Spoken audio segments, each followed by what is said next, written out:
What if I told you that the most beautiful garden you will ever grow is not in a magazine, not on Pinterest, and definitely not in your neighbor's backyard?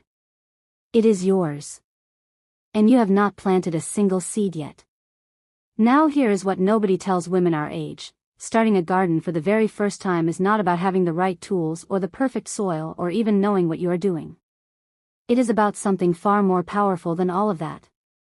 And by the time this video is done, you are going to know exactly what that is, and you are going to wonder why no one ever put it this way before. So if you have ever looked at a patch of land, a balcony, a windowsill, or even just a corner of your backyard and thought, I wish something beautiful could grow there, stay right here. Because today, we are making that happen together. Welcome back, my beautiful garden sisters. It is so good to have you here again. And if this is your very first time joining us on Easy Gardening for Elders, oh my goodness, welcome home. You picked the perfect video to start with, and I have a feeling you are going to love it here. This channel was built for women just like you and me. Women who are past 60, full of life, full of style, and ready to do things on our own terms without spending a fortune or breaking our backs doing it. So whether you have been with me from the very beginning or you just stumbled on this video today, I am genuinely glad you are here. Pull up a chair, get comfortable, maybe grab a cup of tea, and let us do this together. Now before we dive in, if no one has told you today, you are doing an amazing job. And if this kind of content speaks to your soul the way I think it will, do me one small favor. Hit that subscribe button right now and turn on the bell so you never miss a video. We drop new episodes every week and every single one is made with you in mind. And if you have a friend, a sister, a neighbor, maybe a daughter who would love this, share it with her. Let us grow this garden community together. Alright. Now let us get into the good stuff. You know what is funny? Most people think starting a garden is this big, overwhelming, complicated thing. They imagine you need to know everything about soil types, plant biology, watering schedules, fertilizer, and before they even buy their first seed, they have already talked themselves out of it. Sound familiar? Here is what I want you to understand from the very beginning of this video. Starting your first garden is not about being an expert. It is about being a beginner with intention. And there is a difference. An expert knows all the rules. A beginner with intention knows what she wants and she goes after it, one small step at a time. And that right there is exactly who this video is for. Today I am going to walk you through how to start your very first garden in a way that feels natural, beautiful, manageable, and truly yours. We are not following a textbook today. We are following your life. Your space. Your pace. And trust me, by the end of this video, the only question you are going to have is, why did I not start sooner? So let us begin. The mindset shift that changes everything. Before we talk about soil or seeds or any of that, I want to talk about something that most gardening videos completely skip over. And it is the very reason so many first-time gardeners give up before they even get started. It is your mindset. Now I know that word gets thrown around a lot these days. But stay with me here because what I am about to say is going to reframe this entire experience for you. Most of us grew up believing that gardening was hard work. Back-breaking, sun-beating, dirt under every fingernail kind of work. And maybe that was true for the women who came before us. Our mothers and grandmothers who grew food out of necessity, not choice. But you are not gardening out of necessity. You are gardening because something inside of you is ready to create. Ready to nurture. Ready to watch something beautiful come to life under your hands. That is not work.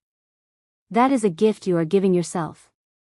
So the very first thing I want you to do before you buy anything, before you dig anything, before you plant anything, is sit quietly for 5 minutes and ask yourself one simple question. What do I want to feel when I look at my garden? Do you want to feel calm? Do you want to feel proud? Do you want to feel like you are stepping into another world the moment you walk outside? Do you want color and life and fragrance surrounding you? Whatever your answer is, write it down. Because that feeling is going to guide every single decision you make from this point forward. It is your garden's heartbeat. And that is something no YouTube tutorial can give you. Only you know what that feels like. choosing your space without overthinking it. Alright. Now that your heart is in the right place, let us talk about your space. And here is where so many women freeze. They look around and think, I do not have enough room, or, my yard is not pretty enough, or, the soil does not look right. I want you to let all of that go right now. Your garden does not need a grand estate. It does not need perfect conditions. Some of the most gorgeous gardens I have ever seen started in the most unlikely places. A cracked concrete patio. A tiny apartment balcony. A strip of land along a fence that used to be nothing but weeds. A handful of pots lined up by a sunny window.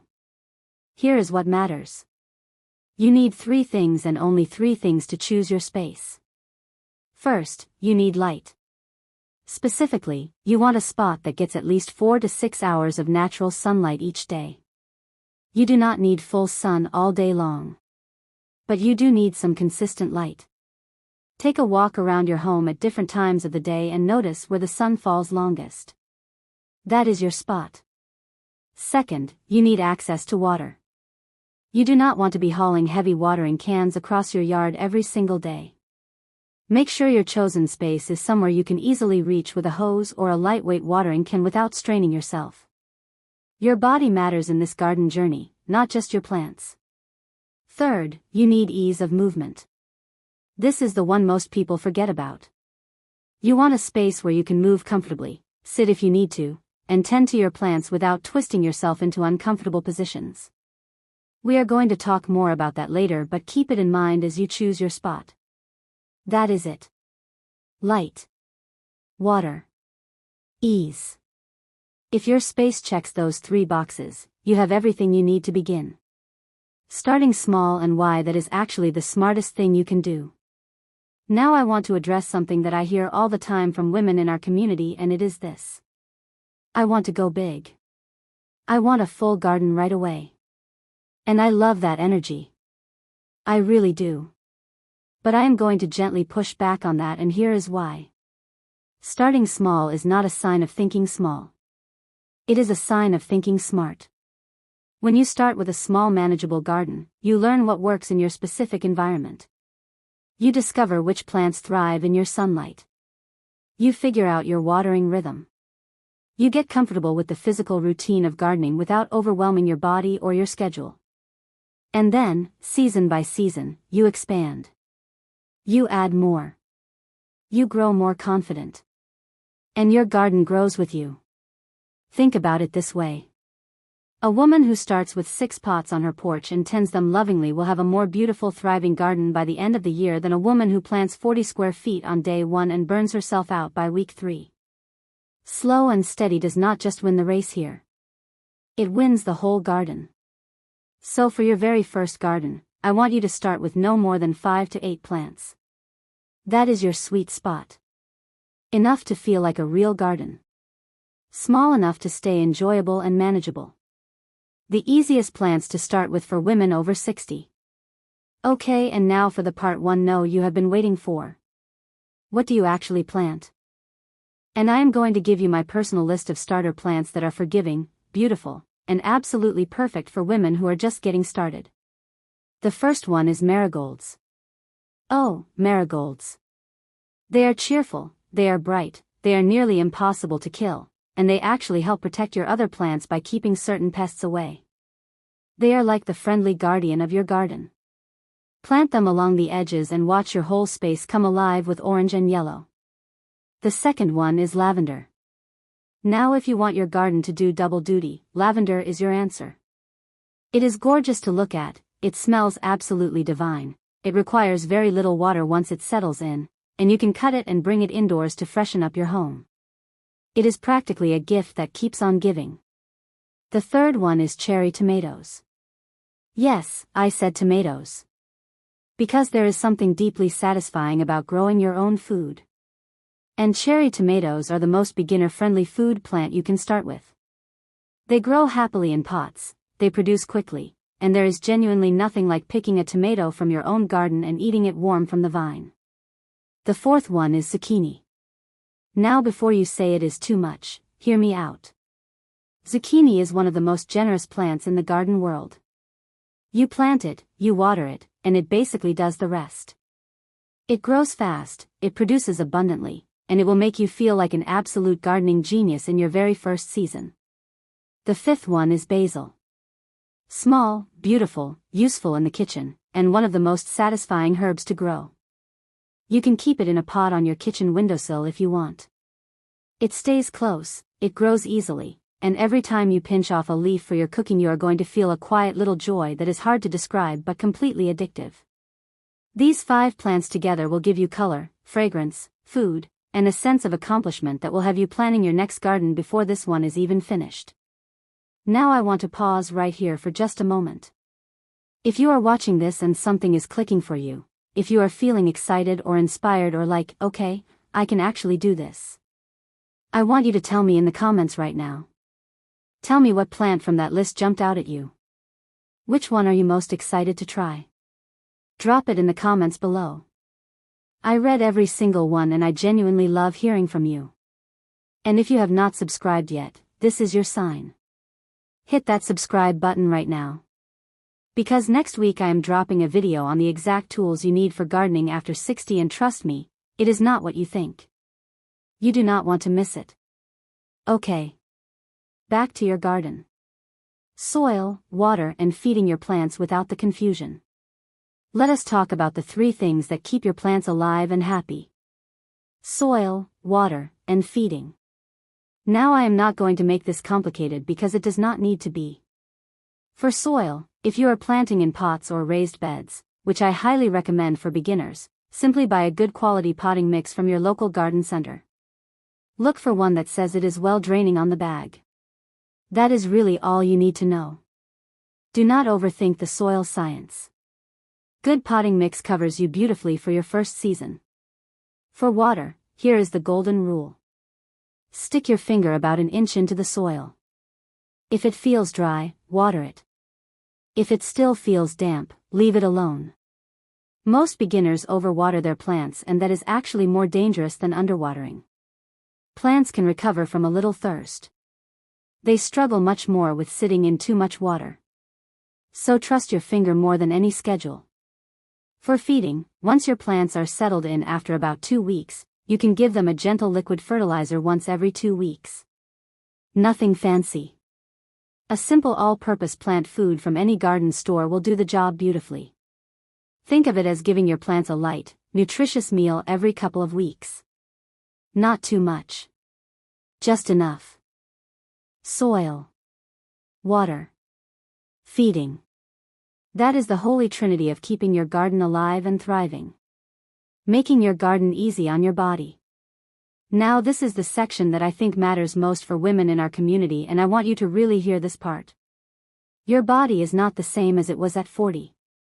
And that is not a bad thing. It just means we garden differently now. We garden smarter. The first thing I want you to do is invest in a garden kneeler or a low garden stool.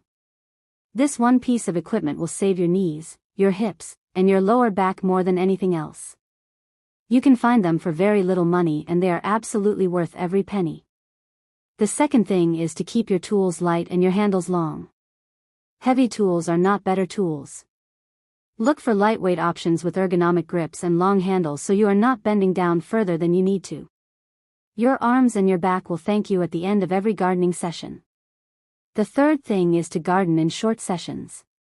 20 to 30 minutes of gardening is genuinely enough for one sitting. You do not need to do everything in one day. A little each day adds up to a beautiful, thriving garden without your body paying the price for it. The fourth thing is to always garden in the cooler parts of the day. Early morning or late afternoon when the sun is gentler. Your skin, your energy levels, and your overall comfort will be so much better for it.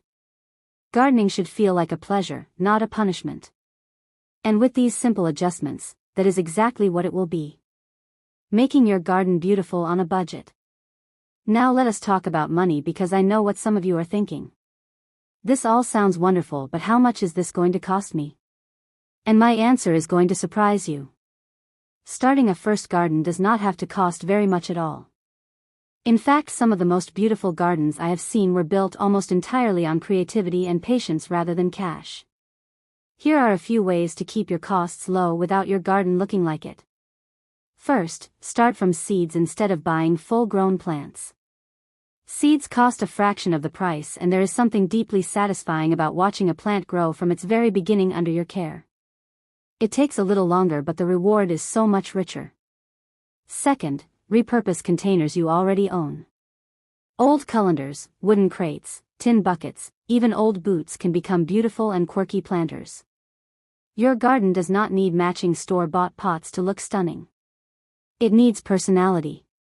And you already have plenty of that. Third, swap plants with neighbors and friends. This is one of the most underused gardening secrets, and it is completely free. Ask around your neighborhood. You will be amazed at how many people have cuttings, seedlings, or extra plants they are more than happy to share.